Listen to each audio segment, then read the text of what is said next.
How to Save a Life by Isis Taylor.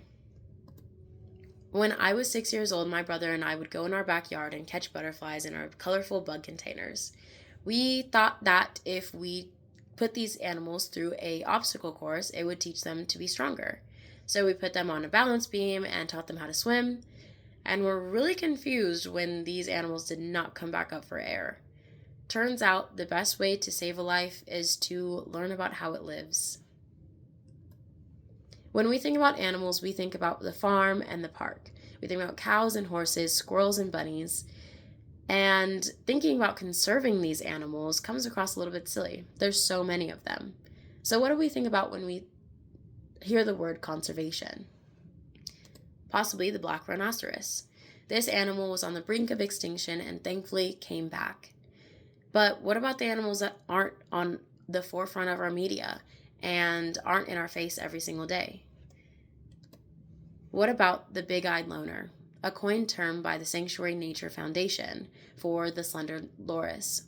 This animal is solitary and lurks in the bushes and in the dark, scurries around, unseen. Are these animals any less deserving of our knowledge and conservation? Well, how do we find out about them when they are in the dark and aren't seen all the time? We ask the people that lie in the dark with them. And these people usually turn out to be biologists, namely in Australia. Australia has very unique and diverse types of animals. So diverse that you don't really see this type of animal on any other continent. This is because Australia at one point merged into two different biomes, a desert biome and a rainforest biome. The animals living in these places didn't have to adapt very much, so they kept a lot of the same characteristics and traits and genes from their previous ancestors, such as the platypus. Not Perry the platypus. The platypi is an animal that has defied the animal kingdom.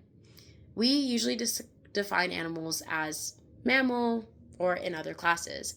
Well, the platypus is a mammal, but it lays eggs, very uncommon for a mammal. Mammals are defined by having hair, lactating, and having live birth. The platypus has all of these things, but also lays eggs. The platypi also uses electrosensory location. Like a bat, that uses echolocation, screams off of things, and has the sound waves bounce back to sea. The platypus uses electric waves that go off things underwater and bounce back to them that they can see, because when they go underwater, they close their eyes and their nose so that they don't get exposed to the things underwater. The other animal we look at today is a Tasmanian devil, very commonly known to be very aggressive, but a study done by Ottoman Buchman showed us that the Tasmanian devil is actually very frightful. During this study, they put Tasmanian devils and rats in the same cage to see if the Tasmanian devil would attack the rat.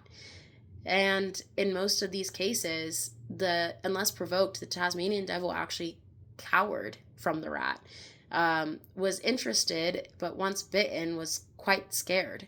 And the rats ended up having dominance over these cages, whereas the Tasmanian devils would give up their bedding and their space, yawning as a sign of nervousness when the rats came by.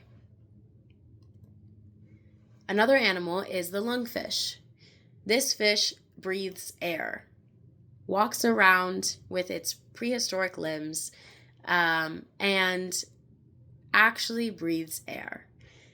After a few minutes of being underwater, it needs to come back up. Now, this is an adaptation it has developed from the desert climate it lives in Australia, another animal endemic to Australia. In Australia, when the dry season comes about, there's about this much of water compared to an elephant's footprint of water available for the sea life around. So this animal has adapted to breathe air, but also go into a catatonic state where it takes down its metabolism to a level that's almost not living, where it can live for up to 6 years until it comes back to during the wet season. A very real and very cute animal. Now, these animals are very interesting, very unique in their own way, and yet still sometimes go into exclusion and are solitary. And in this way, they are very much like humans. Humans go into voluntary exclusion as well, despite all of their unique characteristics. When we have a friend that goes through these bouts, we don't ignore them or leave them be. We go up and see how they're doing. We check on them and get to know them and do anything to make them feel like they can resurface. We should do the same for our animal friends, so they don't become like this guy. This is a brooding frog, an animal that has children and develops a womb inside of its stomach and births them through its mouth. Well, it was. The brooding frog became extinct for unknown reasons, and still to this day, unknown reasons. And this is because we didn't take time to learn about him and his habits, to learn about his importance. So, don't catch to protect. Observe and learn so that you can save a life and be the friend that these animals need. Thank you.